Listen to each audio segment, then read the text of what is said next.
ഇന്നലെ വൈകുന്നേരം ജോലി കഴിഞ്ഞ് വരാൻ നേരത്തെ ഹെഡ്ലൈറ്റ് കത്തുന്നുണ്ടായിരുന്നില്ല. അതുകൊണ്ട് വീട്ടിൽ വന്ന് ഹെഡ്ലൈറ്റൊക്കെ അഴിച്ച് നോക്കിയപ്പോൾ ഇതിൻ്റെ ECU കംപ്ലൈൻ്റ് ആയിരുന്നു.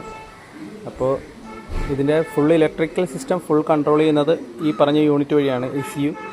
അപ്പോൾ ഇതിൽ നമുക്ക് ഹെഡ്ലൈറ്റ് കത്തുന്നില്ല എന്നുണ്ടെങ്കിൽ ആ പറയത്തക്ക യൂണിറ്റ് മാറ്റി വയ്ക്കാനേ പറ്റുള്ളൂ. പിന്നീട് നമുക്ക് വേറെ ഈ കൺട്രോൾസ് ഒന്നും വേറെ വയറിങ് ചെയ്ത് യൂസ് ചെയ്യാനും പറ്റില്ല. ഇത് ECU വഴി മാത്രമേ നിയന്ത്രിക്കാൻ പറ്റുള്ളൂ. അപ്പോൾ ഇപ്പോൾ തൽക്കാലം നമ്മളുടെ എമർജൻസി ആവശ്യമായതുകൊണ്ട്, പെട്ടെന്ന് ECU വാങ്ങിക്കാനുള്ള ബഡ്ജറ്റ് ഇല്ലാത്തതുകൊണ്ടും ഞാൻ തൽക്കാലത്തേക്ക് ഹെഡ്ലൈറ്റ് കത്തുന്ന രീതിയിൽ, ഇത് റെക്കമെൻഡഡ് ആയിട്ടുള്ളൊരു കാര്യമൊന്നുമല്ല. എല്ലാവരും കഴിവതും അതിൻ്റെ ജെന്യുവനായിട്ടുള്ള പാർട്ടിൽ മാറി തന്നെ ഉപയോഗിക്കുക. ഇതിപ്പോൾ എനിക്ക് തൽക്കാലത്തേക്ക് ഞാൻ ഹെഡ്ലൈറ്റ് കത്തുന്ന രീതിയിൽ ആക്കിയിട്ടിട്ടുണ്ട്. ഇതിൻ്റെ ഡിപ്പും ബ്രൈറ്റും ഒക്കെ വർക്ക് ചെയ്യണമെന്നുണ്ടെങ്കിൽ ആ ECUയിൽ കൂടി തന്നെ കൺട്രോൾ ചെയ്താലേ വർക്ക് ചെയ്യുള്ളൂ. അല്ലെന്നുണ്ടെങ്കിൽ അഡീഷണൽ സ്വിച്ചൊക്കെ വെക്കേണ്ടി വരും. പിന്നെ ഈ കൺട്രോൾസ് ഒന്നും യൂസ് ചെയ്യാൻ പറ്റത്തില്ല.